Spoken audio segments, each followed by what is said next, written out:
on this nominee. Mr. President, I yield the floor. Mr. President, I suggest the absence of quorum. Clerk will call the roll. Mr. Alexander.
Earlier today, the Senate approved the nomination of Alan Estevez to head up logistics operations at the Pentagon. They have under consideration the nomination of Katherine Archuleta to be the head of the Office of Personnel Management. A vote on the nomination coming up at 5 p.m. Eastern. They're in a quorum call, and we'll take you to some of the testimony from earlier from Health Secretary Kathleen Sebelius.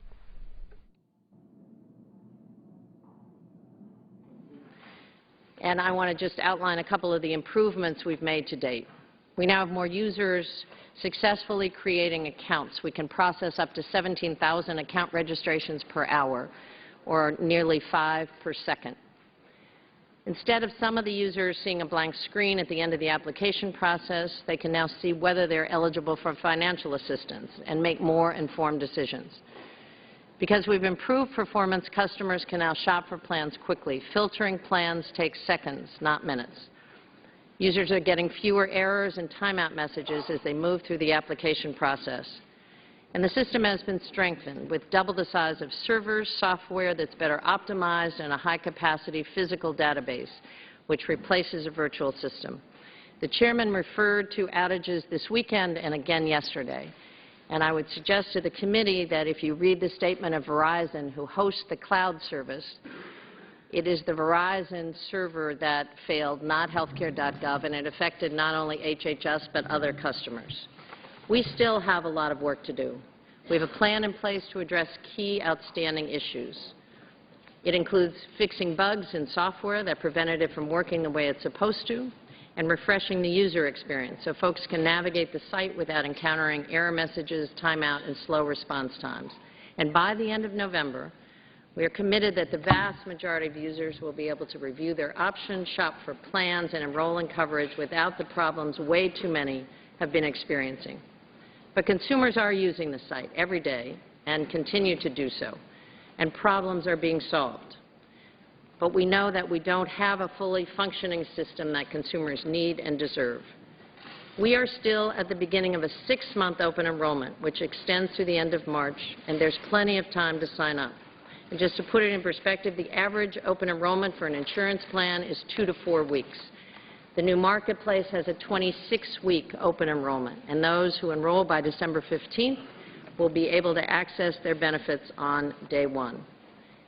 Even with the unacceptable problems with healthcare.gov, which we are committed to fixing, the Affordable Care Act, by any fair measure, is working for millions of Americans who are benefiting from new health security: young adults, Americans living with pre-existing health condition, seniors on Medicare. The 85% of Americans who already have health coverage are protected with new rights and benefits. The 15% of our neighbors and friends who are uninsured have affordable new options in a competitive market, and cost growth for health care is lower than it's been in years. Millions of Americans are clearly eager to learn about their options and to finally achieve health security made possible by the Affordable Care Act. And my commitment is to deliver on that promise. Thank you, Mr. Chairman. Well, thank you very much. Yeah, if the mic got pulled a little bit from you. Yeah, let's start this clock. Can you fix that? I appreciate you being here this morning, and we've worked with our leadership to see that we don't have votes on the House floor this morning, so we won't be interrupted. I appreciate your time for sure, and in an effort to allow every member to ask a question, we're going to be reducing the time for questions to be just 4 minutes, so that hopefully we can get through all the members that are here. And I'm going to be pretty fast with the gavel, let me just say. So we've got plenty of questions, so let's try and get through them. You know, I think everyone in America remembers the President's words. If you like your health care plan, you can keep it, period. Under the Affordable Care Act, insurance policies that were in effect on March 23, 2010, when the law was enacted, would be grandfathered. Then a few months later, despite the President's word, you all, HHS, helped promulgate a new reg that in your own review showed that it effectively could deny perhaps as many as more than 50%, maybe even higher, of those holding individual policies the right to renew their own insurance plan. And I would guess that there are a lot of us on this panel today that are hearing from angry and confused constituents who are now being forced to go on to an inept website, whether they like it or not, to shop for a new replacement policy. They're finding premiums often more than 100% what they're paying before, some even as high as 400%, as I've heard from, and rising deductibles as well. So when was the President specifically informed of the regulation change, and if so, was it pointed out that this totally undermines his biggest selling point? And I would note that on the screen, in the statement that he made more than 3 years after the regulation change was promulgated, the President said again, so the first thing you need to know is this: if you already have health care, you don't have to do anything. So he's been on the same page from the very start, yet the regulations changed months after the bill was enacted that are now causing perhaps millions of Americans to be denied the ability to renew their individual coverage. Why was that change made, and did the President know it? Well, Mr. Chairman, there was no change. The regulation involving grandfathered plans, which applied to both the employer market and the individual market, indicated that if a plan that was in effect in March of 2010 stayed in effect without unduly burdening the consumer with reducing benefits and adding on huge costs, that plan would stay in effect and never have to comply with any of the regulations of the Affordable Care Act. That's what the grandfather clause said. The individual market, which affects about 12 million Americans, about 5% of the market, people move in and out. They often have coverage for less than a year. A third of them have coverage for about 6 months. And if a plan was in place in March of 2010 and, again, did not impose additional burdens on the consumer, they still have it. It's grandfathered in. But why not let the consumer decide whether they want to renew it or not? Why were regulations promulgated in the summer of 2010 that then undermine one of the reasons for the large number of cancellation notices? We outlined a grandfather policy so people could keep their own plan. We then began to implement the other features of the Affordable Care Act. So if someone is buying a brand new policy in the individual market today or last week, they will have consumer protections for the first time. Many people in the individual market are medically underwritten. That will be illegal. Many women are charged 50% more than men. That will be illegal. You cannot, again, eliminate someone because of a pre-existing health condition. You can't dump someone out or lock someone out. So those provisions, but if, again, a plan is in place and was in place at the time that the President signed the bill, and the consumer wants to keep the plan, those individuals are grandfathered in, and that's happening across the country in the individual market. We're learning, in fact, that folks who did have a plan who liked it, in fact, are being told that it's canceled in the last, my time has expired. Let me yield to the ranking member, Mr. Waxman, for 4 minutes. Thank you, Mr. Chairman. I had to smile at your line of questioning because everybody expected this hearing was about the website. That's all we've been hearing about is the website. But that's not the only complaint we've been hearing about since the Affordable Care Act was adopted. We were told by our Republican friends that millions of jobs would be lost. And in fact, there have been a gain of 7 million jobs. They said that the cost for health care would skyrocket. And in fact, the opposite is true. They said there'd be a massive shift to part-time jobs, and the evidence doesn't support that. They said tens of millions will lose their insurance. But in fact, everybody in this country is going to have access to health insurance because they won't be discriminated against. They said that it would explode the deficit. And yet all the reputable organizations like the Congressional Budget Office have told us that it's going to save us $100 billion over 10 years. So we've had a litany of objections from the Republicans about the Affordable Care Act, which has driven them to such a frenzy, they even closed the government. So now we have you before the committee. And you're being asked, I suppose later you'll be asked about the website. But let me pursue this question about individuals who've gotten notices that they're going to have their individual insurance policies canceled. They'll be able to get another plan, won't they? Actually, it's the law that they must get another plan. Continuous coverage is part of the law. So, and that wasn't the case in the past. So the Affordable Care Act said we're going to end the worst abuses of insurance companies.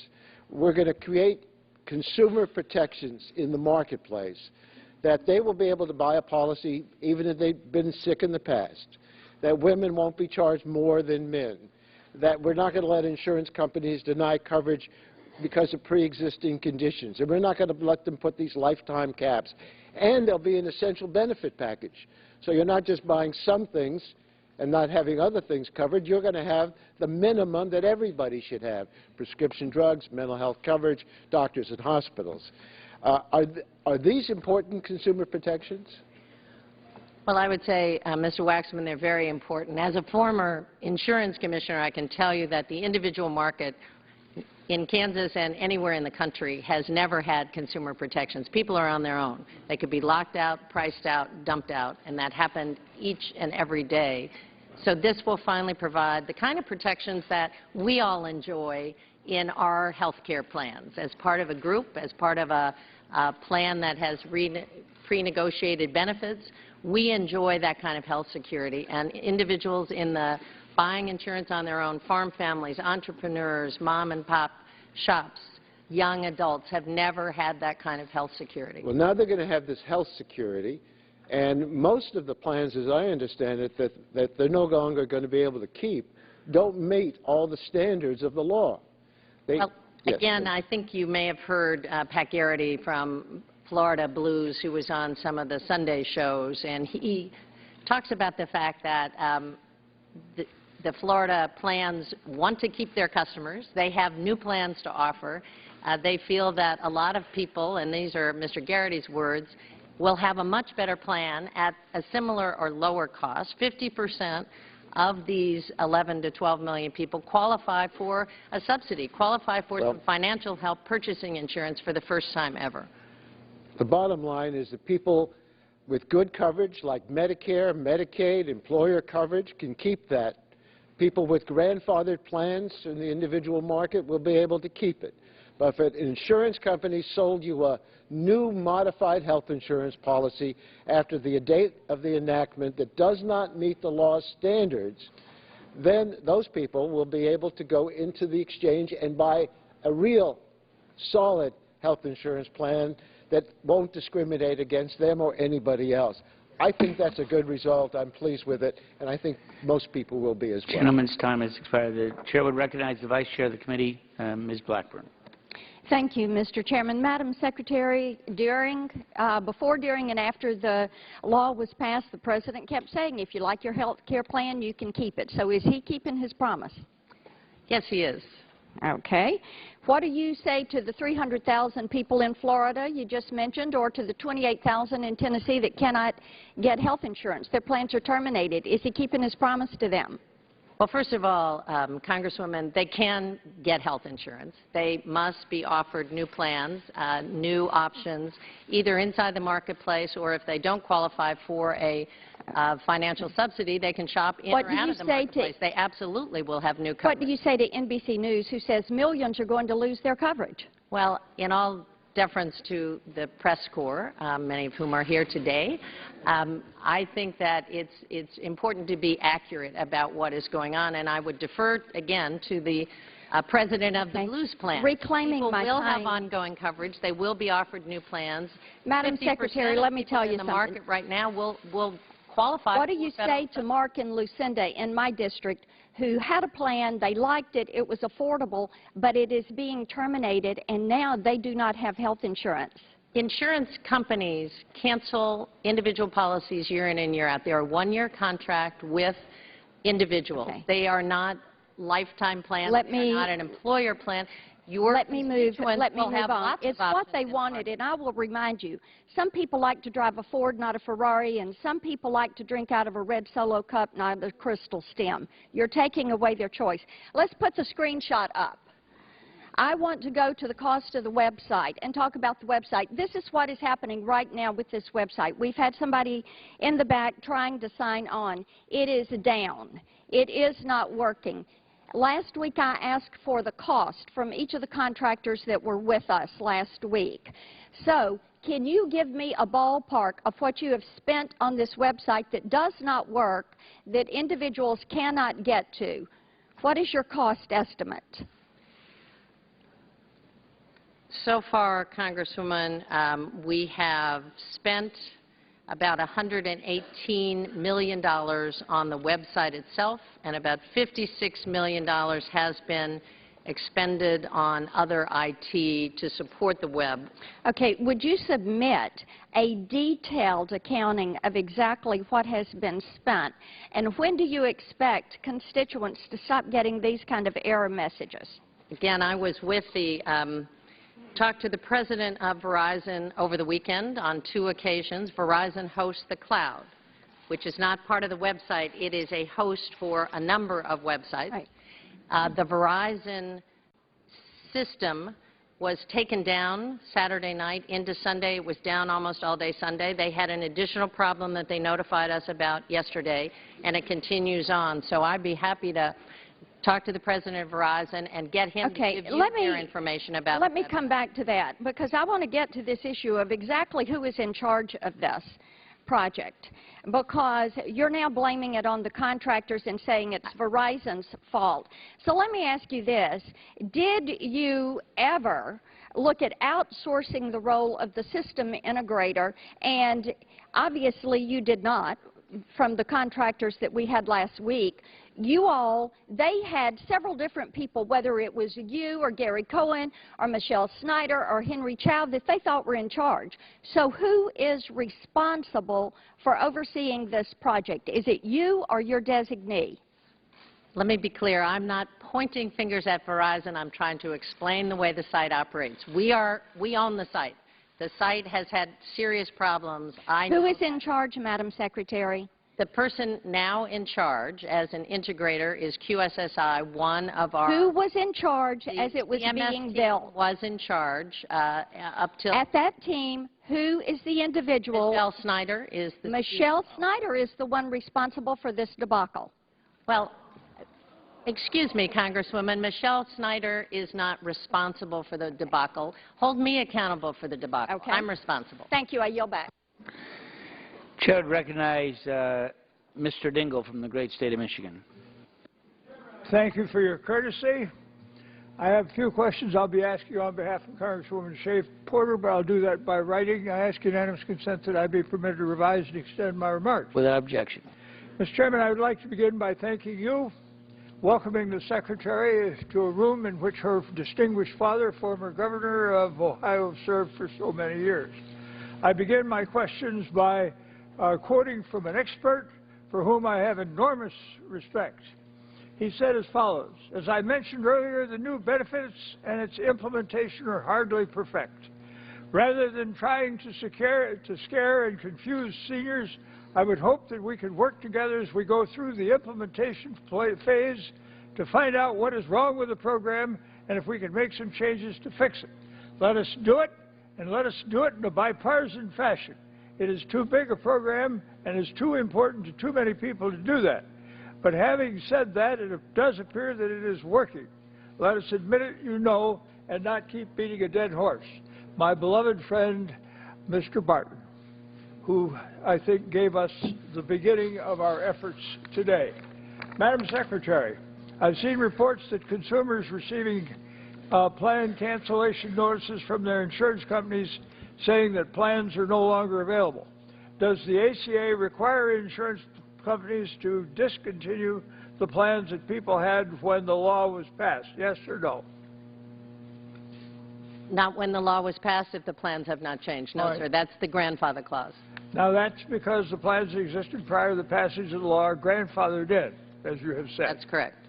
So if an insurance company is no longer offering a certain plan, that's because that insurance company made a decision to change their policies, and that caused them to take away the grandfather status from their insurance purchasers. Is that right? Correct. Now, Madam Secretary, I want you to submit for the record a statement of what it is we can do about insurance companies that run around canceling the policies of their people. And I don't have time to get the answer, but I want to get a very clear statement from you as to what you can do, so we can take some skin off some folks that have it coming. Now, Madam Secretary, it's my understanding that these decisions of a business character are most common in the individual insurance market, and that much turnover already exists and existed prior to the enactment of the legislation. That's correct. Is that correct? Yes, sir. Is it correct that 35 to 67% of the enrollees in the individual market leave their plan after 1 year for different reasons? A third are in about less than 6 months in the individual market, and over 50% are in for less than a year. Yes, sir. Now, in the cancellation letters, which move around from the insurance companies, some insurance companies are suggesting an alternative plan at a higher price. Do they have the right to do that? Well, they have a right to do that, sir, but consumers have a right to shop anywhere to compare plans, and they have choices now that they've never had before, and some financial assistance and they coming have away from no 50% right of those people. to enforce that demand absolutely on not. the insurance No one is purchaser. rolled over into a plan. And in fact, individuals for the first time ever will have the ability to compare plans, to shop, and to make a choice inside or outside the marketplace. Looks to me like the insurance companies are trying to inflict on their customers the view that this is their right and that this is the only option available to them. Is that correct? Well, I think that insurance companies would like to keep their customers. Having said that, customers for the first time have a lot of choices because they can't be locked out of their But the insurance companies have no right to enforce that view on the customer. There is no rule that says you have to stay with your company or you have to be rolled over. And you don't, Gentleman's time has expired. Believe them when they come forward and tell you that you've got to buy a particular policy. Is that right? Absolutely. Gentleman's time has expired. Chair would recognize the gentleman from Texas, Mr. Barton. Thank you, Mr. Chairman. Before I ask my questions, we have a former member of the committee on the Democrat side from the great state of Kansas in the audience, Mr. Slattery, and we're glad to have you. And Madam Secretary, we're glad to have you too. Thank you, sir. There is a famous movie called The Wizard of Oz, and in The Wizard of Oz there is a great line. Dorothy, at some point in the movie, turns to her little dog Toto and says, "Toto, we're not in Kansas anymore." Well, Madam Secretary, while you're from Kansas, we're not in Kansas anymore. Some might say that we are actually in the Wizard of Oz land, given the parallel universes we appear to be habitating, Mr. Waxman and most of those on the Democrat side think things are great. You apparently, although you did apologize and you have said it's a debacle, you also seem to think that the Affordable Care Act is great. Well, myself and others have a different view. Ultimately, the American people will decide. Now, last week, when the contractors were here, I focused my attention on the apparent lack of privacy in the website. If we'll put up the first slide that I had last week, if we can. This is what's public, Madam Secretary, and it's basically a disclaimer that says that any unauthorized attempt to upload information or change information on the website is prohibited. It really doesn't say anything about privacy, but you do have to accept that in order to go forward with the application. The next slide shows what's not public. This is in the source code. We tried to determine this morning if it was still in the source code, but has been pointed out the website's down. This is much more what I would say frightening to me. It says you have no reasonable expectation of privacy regarding any communication or data transiting or stored on the information system. At any time and for any lawful government purpose, the government may monitor, intercept, search, and seize any communication or data transiting or stored on the information system. Any communication or data transiting or stored on this information system may be disclosed or used for any lawful government purpose.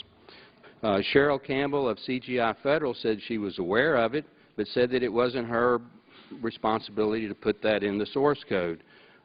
Were you aware of it, and was it your responsibility to put this in the source code? Mr. Barton, I did not put things in the source code. I can tell you it's my understanding that that is boilerplate language that should not have been in this particular contract because there are the highest security standards are in place and people have every right to expect privacy. All right. Now, the last time we could check, this was still there. You're given almost unlimited authority under the Affordable Care Act to administer it. Will you commit to the committee and to the American people that, one, you do want to protect their privacy, and two, you will take this out, fix it, make sure that it doesn't have bearing on people that try to apply through the website? Yes, sir, and we have had those discussions with CGI, and it is underway. I do absolutely commit to protecting the privacy of the American public, and we have asked them to remove that statement. It is there in error. It needs to be taken down, and we should be held accountable for protecting privacy. Yes, well, thank you, Madam Secretary. I sincerely appreciate that, and I'm sure the American people do too. My last question, or it's really a comment, I've introduced H.R. 3348, which says let's make this system voluntary for the first year since we're having so many problems, and let the American people decide. What that means is if people choose not to participate, they would not be charged the penalty for non-participation. Would you support such a reasonable approach to this while we work out the problems in the system? No, sir. Okay. Well, that's an honest answer. Gentleman's time has expired. Thank you, Madam Secretary. Chair would recognize the gentleman from New Jersey, Mr. Pallone. Thank you, Mr. Chairman.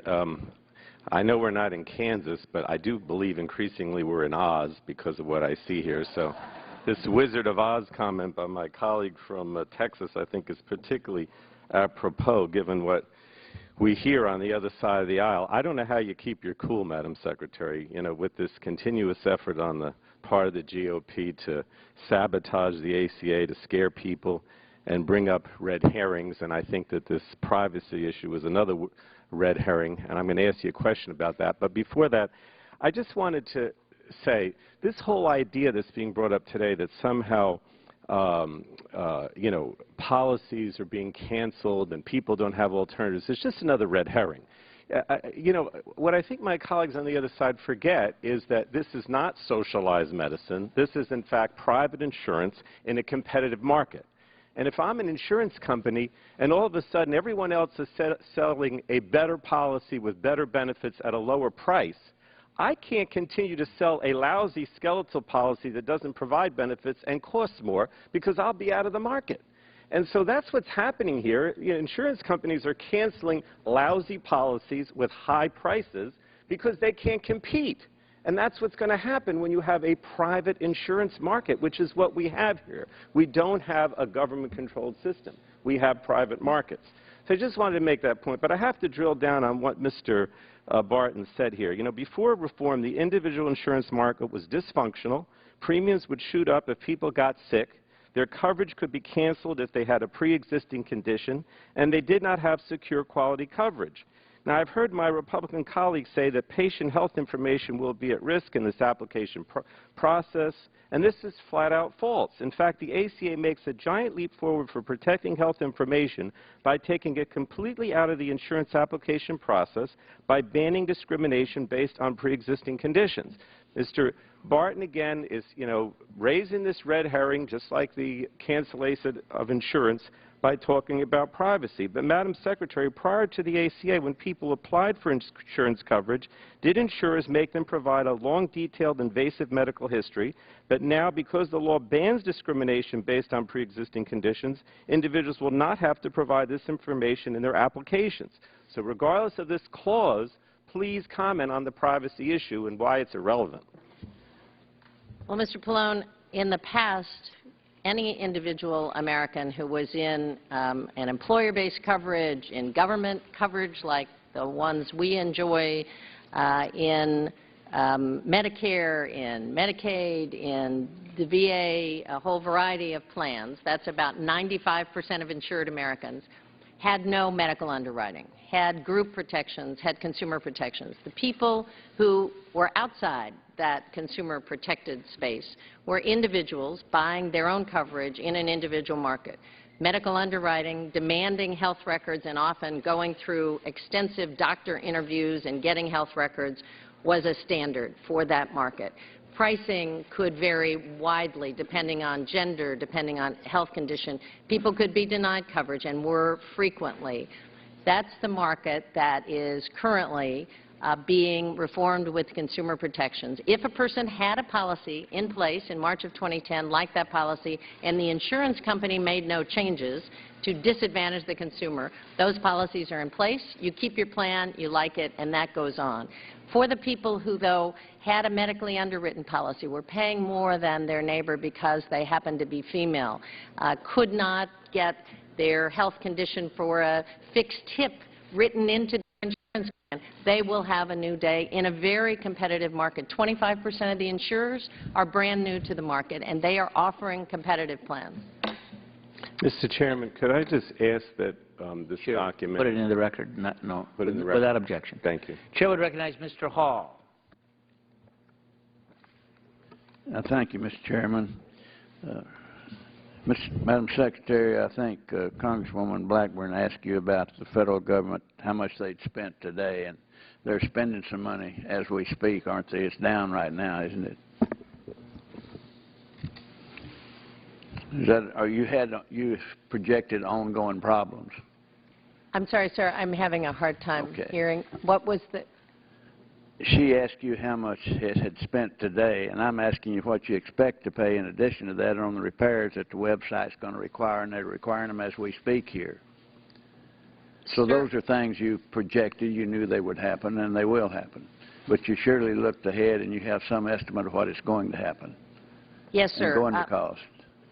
For our two major contractors, who are QSSI, a subsidiary of United, and for CGI, there are obligated amounts. For CGI, who is in charge of the entire application, there has been $197 million obligated, and that is to last through March of 2014. And as I said before, about $104 million has been expended in that obligated amount. I'm going to try to be here on 2014 to be sure that your testimony is correct. Okay? I'm just joking with you. I hope. Okay. And were you born in Kansas, Meade, Kansas? I was not. I was born in Cincinnati, Ohio. I married a Kansan and went to Kansas. All right. I was in the 3rd grade there, and I thought I saw you on a tricycle there one day. Well, it was an illusion. Let me ask you a question. Have you ever rejected a financial bill from one of the contractors? Have you ever? Have I ever? Rejected a financial bill from one of them? Sir, again, Well, I guess you can say yes our or no. accounting office does a routine audit and review of every bill that comes in before they do it. I do not personally. I want to be very accurate about I don't personally pay contracts, negotiate contracts. By law and by precedent, that's really illegal for someone who isn't a warranted contract officer to engage in the debate or discussion around federal contracts. How much has the administration spent on the exchanges in total, not just healthcare.gov, but all of the exchanges? Sir, How difficult is that figure to give me, or if you can't give it to me, I would like to get it to you in writing very quickly. Madam Secretary, I'd like to talk, I don't know how much time I've got left, but I'd like to talk about a couple of businesses in my district who are struggling with how to move forward. One is a manufacturing and one is in the pet boarding and training business. One has 85 employees and the other has 56. Here's some quotes from some of their recent letters. The situation we're in is we would have to pay $170,000 in penalties under Obamacare. This is another example of the government picking the winners and losers. We are the losers. There's no way I can be competitive if I have to raise my prices to cover $170,000. Here are my options. Do not pay the penalty. Raise my prices and go out of business. 85 people lose their jobs. Lay off 35 employees who don't have to pay the penalty and move more production to this country. Reduce 35 jobs. And here's a quote from the other. Since our high labor, low margin business cannot afford to pay for insurance for our employees, we're faced with either closing our business, perhaps through bankruptcy, though there are heavy financial obligations that would continue whether we operate or not. Fire enough employees to get under 50 employees limits and close some of our business. Even if we close a location, we cannot escape many expenses such as rental agreements. What am I supposed to tell these people? Well, sir, I think that in the employer market, about 95% of all American businesses are exempt from any kind of requirement to cover employee insurance. And they are outside the law. They continue to be outside the law, but they will have some new options for those who want to cover their employees and some new tax credit possibilities.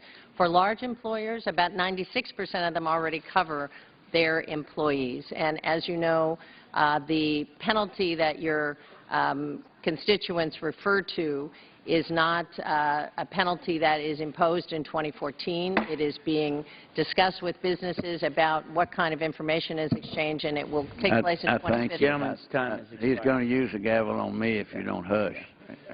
Gentleman's time I has yield expired. back my time. Gentleman's time has expired. Chair would recognize the gentlelady from California, Ms. Eshoo. Thank you, Mr. Chairman. Welcome, Madam Secretary. You're a distinguished woman. You have distinguished yourself in your state, the offices that you've held, and now working for the American people, and I salute you for it. I want to really congratulate my Republican pals for being absolutely 1,000% consistent. You love what's wrong with the website, and you detest what's working in the Affordable Care Act. And I think that that is on full display here. But let's get back to the website, because that's what the hearing is about. It's my understanding that November 31st is a hard date for having everything up and running. Do you have, now, HHS did testify in September that they were 100% confident that the site would be launched and fully functional on time on October 1st. That didn't work. Do you have full confidence in this new hard date? Congresswoman, I can tell you that the assessment that we have made is that it will take until the end of November for an optimally functioning website. I know that the only way I can restore confidence that we get it right is to get it right. So I have confidence, but I know that it isn't fair to ask the American public to take our word for it. I've got to fix this problem, and we are underway doing just that. But are you confident that, I think I said November 31st, which is, I thought it was a does trick not question. exist, but November 30th. You have confidence in November 30th? I do. Is there any penalty to QSSI or CGI for not delivering on what they promised? Well, I think as you can see, we have obligated funds for a contract. We certainly have not expended all those funds, and we expect not only the CMS team, but our contractor partners to fulfill their obligations. But if they fail to fulfill their obligations, I don't know what's in the contract. Well, is there a penalty? There isn't a built-in penalty, but I can tell you that paying for work that isn't complete is not something that we will do. QSSI, as you know, has taken on a new role as integrator. The hub that they built and have in operation is working extremely well, not only for the federal exchanges, but all the state-based markets are using the hub. And that's why we had confidence in their ability to actually take this next role on and coordinate the activities moving forward, which have to be driven with a very clear set of outcomes, very accountable timelines and deadlines, and they will be helping to manage that process. On the issue of security, there was a security breach that arose recently that I read about, at any rate.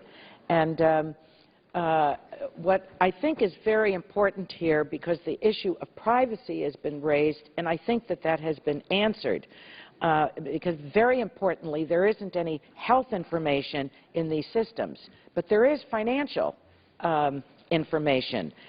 So my question to you is, has a security wall been built? And are you confident that it is there and that it will actually secure the financial information that applicants have to disclose? Yes, ma'am. I would tell you that there was not a breach.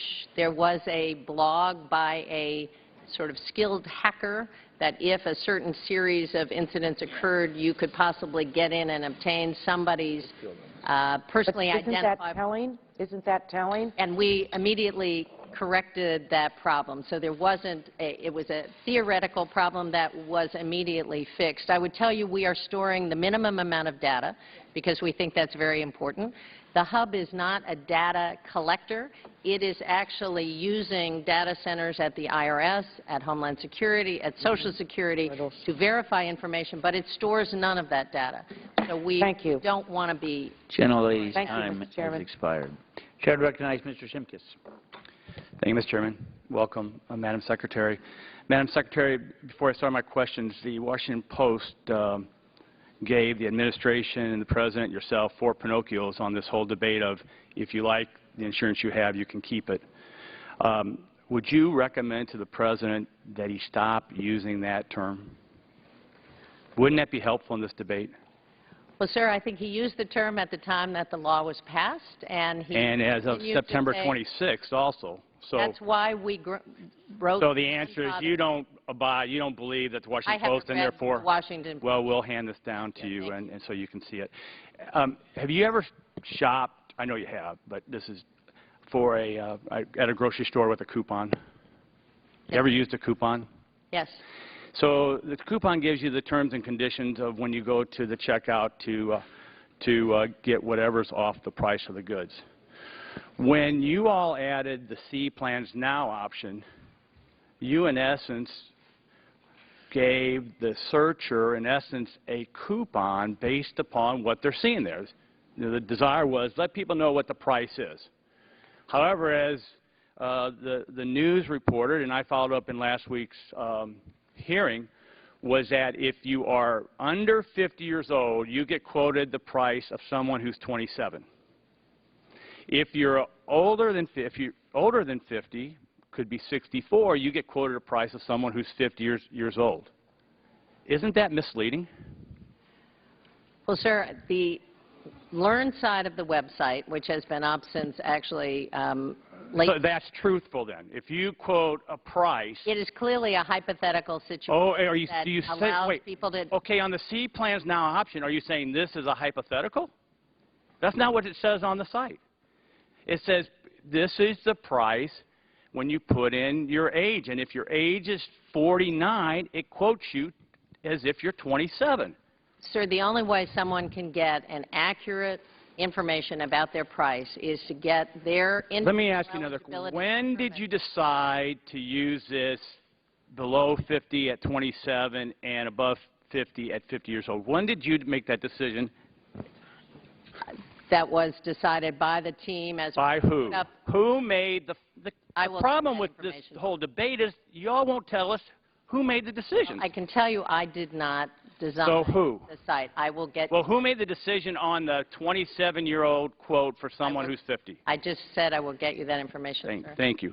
Let me go to. Thank you, Mr. President. Request that proceedings under the quorum call be dispensed with. Without objection.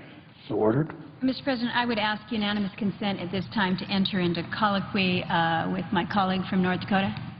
Is there objection? So ordered. Thank you, Mr. President.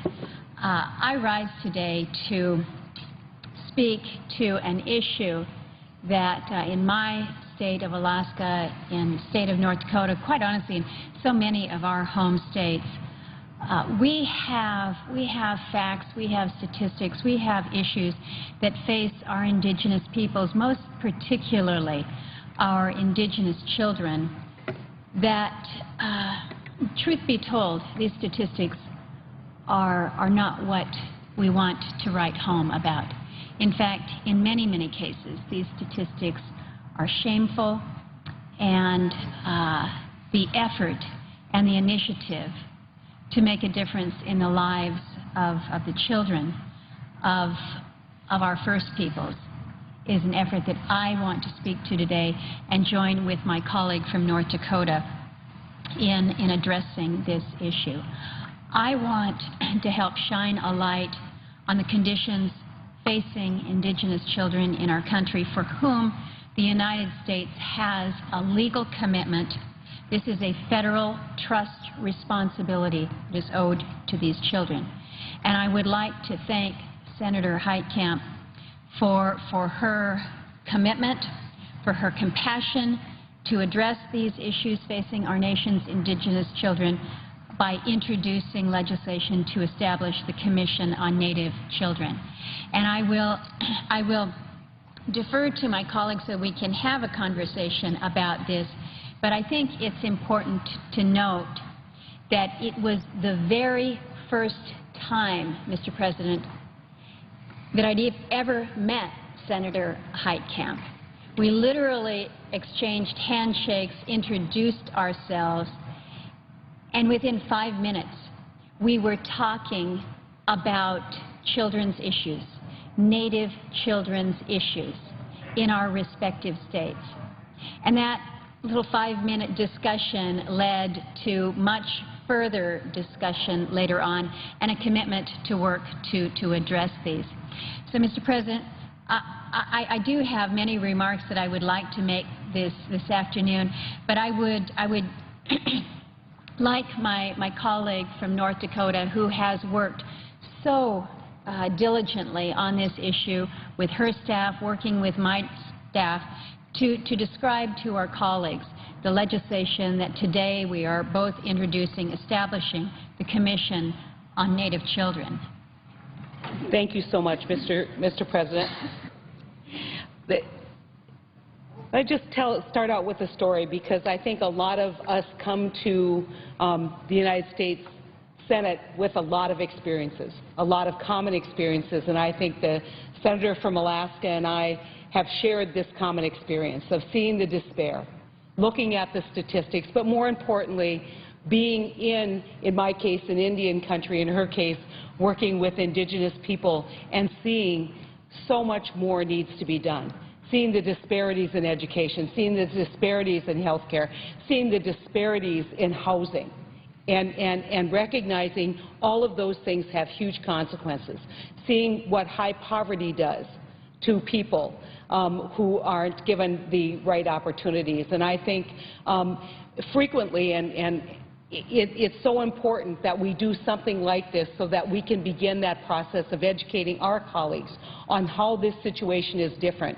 What are our experiences? If you haven't seen or been in Indian country, if you haven't looked at the statistics, it is alarming. It is absolutely alarming. And the one I want to give before I talk about our legislation is the statistic on mortality rates. In this country, child mortality has decreased by 9% since 2000. That's good news. We're paying more attention, doing better jobs at infancy, doing a better job raising our kids. The child mortality rate among Native children has increased 15%. Increased 15% at the same time that it has decreased in this country 9%. And we've tried various programs, whether it's housing programs, education programs, higher education programs, but we know that this works better if we all work together and we work collaboratively. And I know a lot of people have suspicions about things called commissions. But I believe for the first time we will be pulling together the data regarding what is exactly the status of children all across, Native children, all across the United States of America and in Alaska, indigenous people as well as Alaskan folks, and pulling those statistics together and saying, where do we begin to understand this problem differently and change outcomes? Because if we keep doing what we're doing right now, we will fail the next generation of Native children. We will fail to do what we need to do. This is not a new issue for me. When I was Attorney General, I spent a lot of time in Indian country, a lot of time on Indian issues. I want to just tell a story before I describe just briefly what this commission would do. Tell a story. It's a story about a woman who showed up at a conference. We were talking about trying to get resources to do a conference on juvenile crime on the reservations. And she told a story about how she was dyslexic as a child. And her mother was not a very patient woman, and she was waiting to go to a birthday party. And she was sitting and looking out the window. And she would ask her mother every 5 minutes, is it time yet? Are they going to come? And finally her mother, out of frustration, took this woman's hand, this little girl's hand, drug it across a nail that was on the window ledge, back and forth, and says, maybe now you'll remember. And she held up her hand, and you could still see the scars. And she said something I'll never forget. She said, who cares about me? I looked out that window and thought, who's going to come and help me? All across America, there are children looking out a window in Indian country and in all of these very remote places, wondering who's going to care about them, who's going to help them. Isn't that the job when we have trust obligations? Isn't that the job of the United States Congress? Isn't that the job of all of us to care about all of our children? But yet these children are left behind time and time and time again. You'll read a story in the paper about an abducted child, and you don't realize that there could have been 10 children abducted off a reservation in North Dakota. You don't read a story about trafficking in North Dakota, but it's happening. You don't read a story about child abuse and neglect, and it's happening. Or failed schools, schools whose roofs are caving in because we haven't met our education obligation. And so what this commission would do is to bring attention to this very important part of our population, the part that gets left behind, that no one looks out for, and start saying, what are we going to do differently? What are we going to do differently for our children? These are all of our children. And I can tell you that same passion that I felt a kindred spirit when we began to talk about this issue with the senator from Alaska and talk about how important it was for people to really understand those challenges and how important it was to prevent costs later on if we just do a little Head Start. Children in Indian country go to Head Start at a lower rate. Their education system fails them. 50% of Native kids graduate from high school compared to 75% in the white population. These statistics mean a lot, and we all look at statistics, but behind each one of them is a young child struggling to make something out of their lives in this world and wanting to believe that they matter. And so what we are doing today is introducing a commission on the status of Indian children to simply say, you matter. And we need to come up with different ideas and different solutions on how we're going to solve the problem. And I know that even though we share, I had a great opportunity to go to Alaska and spend some time with the Alaskan corporations and the indigenous people in Alaska. And it was a new experience for me because we're used to Indian country, we're used to reservations. But so many of the challenges, and I'm sure the senator from Alaska would agree, so many of the challenges are so similar in Alaska and North Dakota, partly because of our remoteness, but partly because these are obligations that have not been lived up to. And so I want to ask the great senator from Alaska how she thinks this commission could work to actually better the children, the Native children in our country. Well, I thank my colleague, and I appreciate that as we work to advance opportunities for American Indian, Alaska Native, Native Hawaiian children throughout the country, that we remember that these are not just statistics. As horrifying as the statistics are, those statistics really do come to life when we hear those real stories.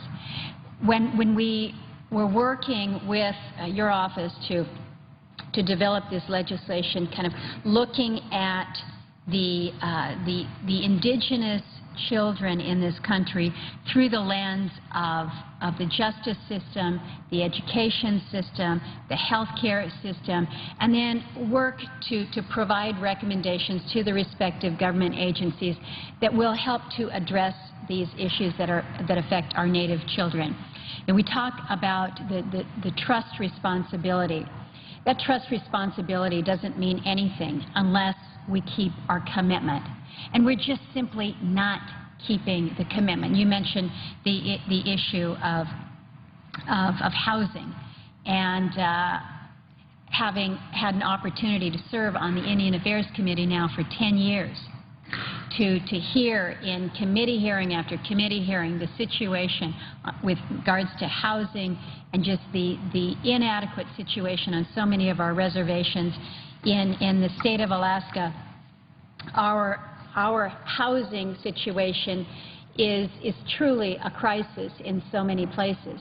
In Bethel, which is probably, I believe it's now our fourth or our fifth largest community in the state, it's viewed as a hub community. So if you come in for health care from one of the surrounding villages, you'd come into Bethel.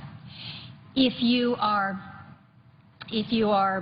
trying to escape an abusive situation, trying to get your children to safety, leaving the village, coming into Bethel where there's a woman's shelter there where you can kind of pull yourself together. But the problem then is when you've been able to pull yourself together, when your children feel like they're in a safe place right now, then there is no place for you to take your children. There's no housing out on the market there in Bethel. So what happens time after time after time? The woman goes back to the abuser. The children go back to an abusive situation, a situation where domestic violence is oftentimes out of control. Let me speak to just some of the statistics that we're facing in dealing with rural justice in Alaska. Nearly 95% of the crimes in rural Alaska can be traced back to alcohol abuse. And by the time an Alaska Native reaches adulthood, the chance of experiencing domestic violence or sexual violence is 51% for women, 29% for men. Our Native children are 60% of the children that are in need of foster parents. I have been working on the issue of fetal alcohol syndrome and how we raise awareness and how we eliminate this entirely preventable disease. And I think it's noteworthy that for years I worked with Senator Daschle, formerly of this body and the majority leader, on this initiative. But he knew that in the reservations in his state, we were facing the same situation that we were in Alaska with fetal alcohol spectrum disorder. In Alaska, we see FASD rates 15 times higher than, we've got the highest rate of fetal alcohol spectrum disorder in the nation, but in the native areas of the state, they are then 15 times higher than in any of the non-native parts of the state. Again, an area where you think about, if we can make some inroads here in awareness, this is a disease that is 100% preventable. Suicide, this is an issue that really strikes home to far too many. Alaska Native males between the ages of 12 and 24 experience the highest rate of suicide of any demographic within the country. We've got the highest rate of suicide per capita in the country, and it's our young Native men who drive that statistic. When it comes to rape statistics, also a horrific example. Unfortunately, the term has been applied that Alaska is the rape capital of America, and it is our Native women, 1 in 3, that are experiencing much of the sexual abuse. We cannot accept this reality. When we talk about infrastructure, I mentioned housing. When you think about the lack of public infrastructure and how that impacts the health of a child or the health of a family, we're still a relatively young state. You've heard me say 80% of our communities are not accessible by road. So we lack certain infrastructure, including in many of our villages, basic water, basic sewer systems. We simply don't have it. So if you don't have clean water for cooking, for drinking, for cleaning, for just basic hygiene, it can be deadly for our families. The CDC has determined that lack of in-home water services causes high rates of respiratory, skin infections. We see this in our rural Native villages. The average toddler in the U.S. gets RSV, which is this respiratory syncytial virus, before they're about 2 years old. The average Alaska Native baby gets RSV before they're 11 weeks old. So just mere infants. And they're getting this respiratory virus because of sanitation issues. A lack of clean drinking water, a proper wastewater system leads to fever, it leads to hepatitis, it leads to infectious disease, and then what happens? You're a child out in this small village. You are then sent in, your family has to take you into Anchorage, not just one airplane flight away, oftentimes 2 airplane flights, $1,000 plus airfare in the city where your costs are high. You think about the impact to a family when you have a sick infant, and an infant who has been sick because their family lacks basic sanitation in this day and age. One of the household chores, I mean, we all had chores when we were growing up as kids. In far too many of our villages in the state of Alaska, one of the chores that the kids have is emptying the honey bucket.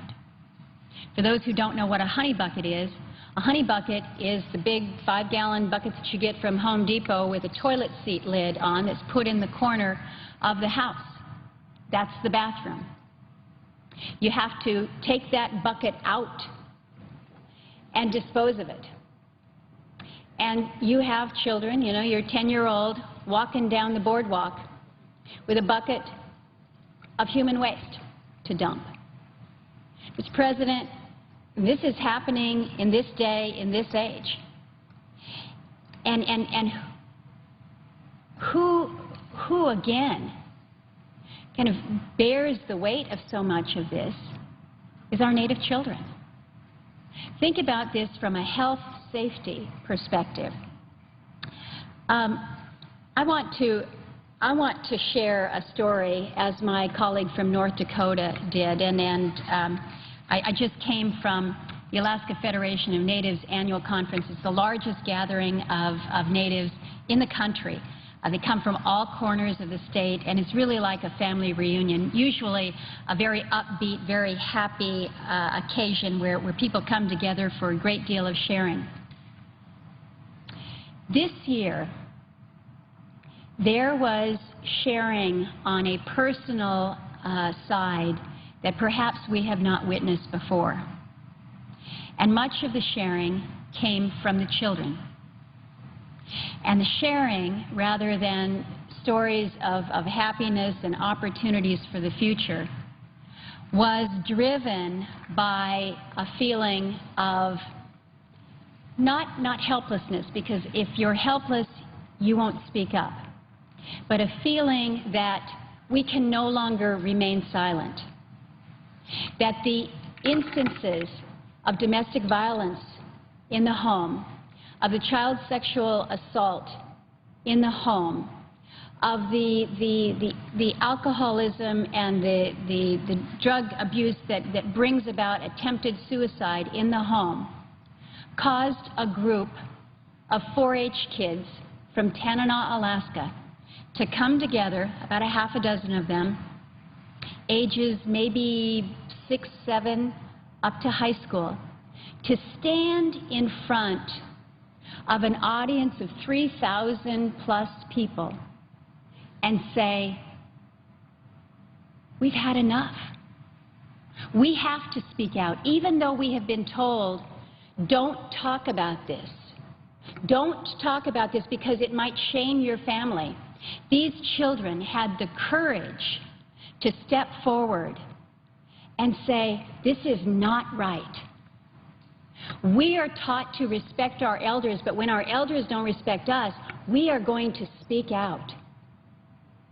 Their courage in front of this huge gathering was amazing. And it's not unlike the story that my colleague from North Dakota has just said. When that young girl looked out the window and said, who will come and take care of me? Who is waiting for me? These children from Tanana were saying, we are not going to be quiet. It ought to be us. It ought to be the grown-ups. They're saying, let's take charge of this. Let's turn these horrible statistics around. Let's make every day a better day for our children. Those kids are the real heroes. So, Mr. President, when I come together with my colleague in an effort like this, and I'm with you, oftentimes we say, oh, commissions, what do commissions do? Well, maybe this starts to give some of these young people hope. Whether you're in the reservations in North Dakota or whether you're in Tanana, Alaska, maybe there's hope that the grown-ups out there are listening and can work with them. We're trying to look at this holistically through the education system, the health care system, and through the justice system. And I am really quite pleased to be able to work with my colleague on this initiative. I don't think that there's anything more important that we can be doing for our young people than to offer them a ray of hope. So I thank my colleague from North Dakota and all that she has done to get us to this point. Mr. President. North Dakota is recognized. Suicide is the second leading cause of death among Native American young adults, ages 15 to 24. It is 2.5 times